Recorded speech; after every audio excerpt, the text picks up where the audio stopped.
Fala pessoal, tudo bem com vocês? Como é que vocês estão? Professor Daniel Japiaçu chegando para mais uma aula completa do nosso curso completo de Física Básica, pedindo para que você deixe o like, se inscreve no canal, comenta aí, compartilhe o conteúdo para os seus grupinhos em que há pessoas estudando Física, seja para o Enem, seja para algum vestibular específico, seja para a prova da escola, não importa.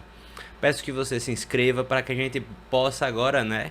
Tínhamos a meta de 1000 inscritos, agora vamos dobrar a meta, vamos ver se a gente consegue alcançar aí os 2000 inscritos no nosso canal.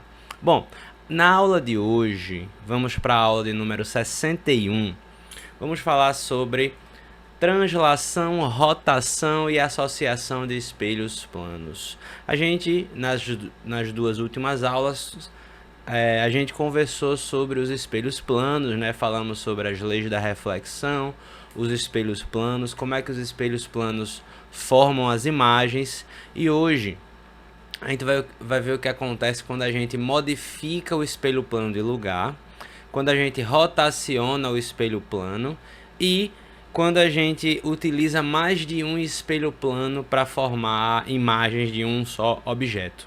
A gente vai ver tudo isso a partir de agora. Vamos lá. Vamos começar então pela translação dos espelhos planos. Bom, para que a gente possa visualizar melhor, eu vou desenhar aqui um espelho, certo? Vou chamar esse espelho aqui, ó. A parte que tem os cabelinhos é a parte que não reflete, né? Vou chamar esse espelho de espelho na posição número 1. E eu vou colocar aqui à frente desse espelho um determinado objeto. Vou colocar esse objeto aqui, ó. Tem aqui um objeto, uma árvorezinha, né? Bonitinha. E sabemos que tem a distância do objeto até o espelho, né? A distância do objeto até o espelho. Quando esse espelho formar a imagem desse objeto, a imagem vai estar desse lado, né? Vai ser uma imagem virtual. E essa distância daqui, DI, vai ser exatamente igual à distância do objeto até o espelho, né? A distância da imagem até o espelho plano vai ser exatamente igual à distância do objeto até o espelho plano. Agora, o que é que acontece se eu pegar esse espelho, E1, e eu vou tirar ele desse lugar e vou colocar ele aqui, ó. É o mesmo espelho, só que eu fiz com que ele se deslocasse, né? Eu tirei ele do lugar que ele estava, vou dizer que é o espelho, é o mesmo espelho, só que agora na posição E2. Esse espelho sofreu um deslocamento aqui, ó. Um deslocamento aqui, que eu vou chamar de X. O objeto vai permanecer aqui, né? Então a gente vai ter agora essa distância daqui até aqui, essa distância vai ser a distância do objeto, eu vou chamar de DO', vai ser a distância do objeto depois da translação do espelho. A imagem, ela vai sair daqui e ela vai aparecer, deixa eu ver se eu consigo acertar aqui a distância, né? Porque já que eu estou fazendo aqui a olho nu, não vai ter régua e tal, né? Vai ter essa distância daqui para cá, né? Aqui é a distância da imagem linha, ou seja, a distância da imagem depois que o objeto sofreu, que o espelho sofreu essa translação. O que é que vai acontecer com a distância a distância entre as imagens? É o seguinte, ó. O que é que vai acontecer com a distância entre as imagens? Eu vou chamar essa distância aqui de Y, por exemplo, né? O que acontece é que a distância entre as imagens vai ser o dobro do deslocamento do espelho, ok? É simples assim. Tem algumas questões que envolvem isso, que a gente se depara com algumas casquinhas de banana. Por exemplo, quando algumas questões, elas em vez de falarem sobre a translação do espelho, fala da pessoa se aproximando ou se afastando do espelho.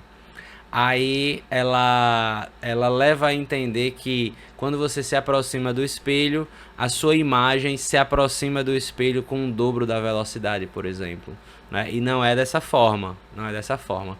O dobro, como a gente está vendo aqui, ocorre quando o espelho se desloca, quando você tira o espelho e coloca em outro lugar, ok? O deslocamento que a imagem sofre, a imagem estava nesse ponto aqui, ó. Deixa eu mostrar para vocês. A imagem estava nesse ponto aqui, vou chamar de ponto inicial. Chegou no ponto aqui final, esse deslocamento da imagem é o dobro do deslocamento do espelho. É isso que a gente vê na translação de espelhos planos. Agora vamos estudar, vamos para a rotação dos espelhos planos. Então, pessoal, para a gente falar sobre a rotação de espelhos planos, mais uma vez eu vou desenhar aqui um espelho plano, né? Dessa vez a parte que não reflete vai ser essa parte aqui de baixo, tá? E a gente vai ter esse espelho nessa posição número 1. O que é que vai rolar aqui? A gente vai ter um ângulo de incidência, que vai chegar aqui, ó. Esse é o ângulo de incidência. E nós temos aqui o raio de incidência, na verdade, né? E o raio de reflexão. O raio incidente chega aqui. O raio refletido vai para cá. E o que acontece? Tem aqui a reta normal. Segundo a segunda lei da reflexão, nós temos que esses dois ângulos aqui, o ângulo que o raio incidente faz com a normal e o ângulo que o raio refletido faz com a normal, são iguais, sabemos disso. Quando a gente estuda a rotação do espelho plano, a gente está estudando, a gente está querendo verificar o que é que acontece. Deixa eu voltar para a cor do espelho. O que é que acontece quando eu tiro o espelho do lugar nesse sentido, ó? Quando eu, ao invés de transladar o espelho, eu vou rotacionar o espelho. No caso, o espelho vai estar agora nessa outra posição. E o ângulo que o espelho vai deslocar, né, o deslocamento angular, eu vou chamar de alfa. Ok? O que é que vai acontecer? O ângulo de incidência agora, ele não vai mais incidir nesse ponto, ele vai continuar, né? Vai chegar até esse ponto aqui. Aqui vai ter a nova reta normal, né? Não vai ser mais uma reta normal vertical, né? Porque o espelho não é horizontal, vai ser uma reta normal assim. Esse vai ser o novo ângulo de incidência, né? Vai ser um ângulo de incidência um pouco maior. E o ângulo de reflexão, ele vai apontar para cá, né? Vai apontar para cá, de modo que a gente vai ter esse novo ângulo de reflexão aqui. Esses dois ângulos, ângulo de reflexão depois e o ângulo de incidência depois, continuam sendo iguais, né? Pela segunda lei da reflexão. Mas o que é que acontece? Qual vai ser a parada diferente que vai rolar aqui? Olha só, se a gente prolongar os raios refletidos, eu vou prolongar esse raio daqui, certo? Eu vou prolongar esse raio daqui e vou prolongar esse raio daqui. Olha só, a gente tá vendo que vai existir um ângulo entre esses prolongamentos. Esse ângulo representa o deslocamento do raio refletido quando o deslocamento angular do raio refletido, não é? Quando o espelho sofre um deslocamento angular. E esse deslocamento angular do raio refletido é o dobro do deslocamento angular do espelho. Ou seja, se o espelho rotaciona 30 graus, o ângulo de reflexão vai rotacionar 60 graus, né?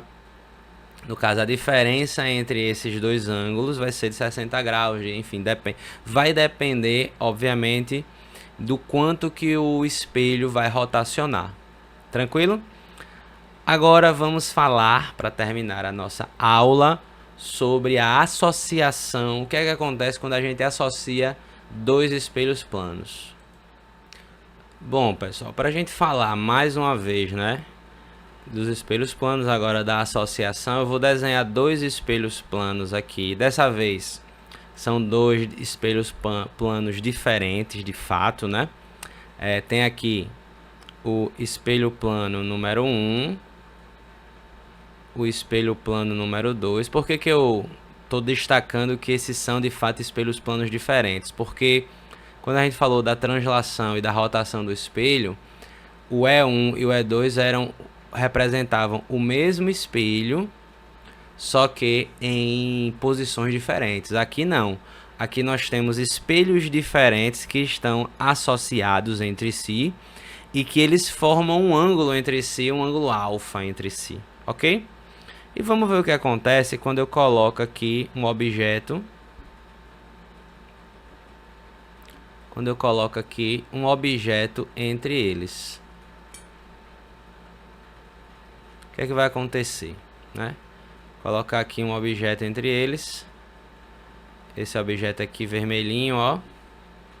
Vai aparecer algumas imagens aqui, mais de uma imagem, na verdade, né? Mais de uma imagem, eu não sei quantas, mas vão aparecer mais de uma imagem desse espelho. Não sei quantas exatamente, eu coloquei 3 imagens aqui só para constar, para aparecer alguma coisa aí para vocês. Só que o número de imagens que aparece aí é uma fórmula muito fácil. Você vai pegar 360 graus, vai dividir pelo ângulo que os espelhos estão formando e vai subtrair 1. Por exemplo, que se por acaso o ângulo entre os espelhos for de 60 graus, você pode até fazer esse teste aí. Você pode até usar 2 celulares. Funciona também. É melhor com espelho, mas com celular funciona também. Você faz então 360 graus, divide por 60 graus menos 1. O número de imagens então vai ser 360 por 60 dá 6, menos 1. O número de imagens formadas será de 5 imagens. Aí, o que é que uma questão vai dizer? Por exemplo, eu tenho uma moeda, só que o filme ou a gravação precisa conter 6 moedas. Qual o ângulo que eu preciso colocar entre os espelhos? Aí tem uma casquinha de banana, né? Porque se eu preciso de 6 moedas, eu vou precisar da moeda que já existe, já é uma, e mais de 5 imagens, né? Eu vou ter as 5 imagens e mais a própria moeda para representar 6 moedas na gravação, não é?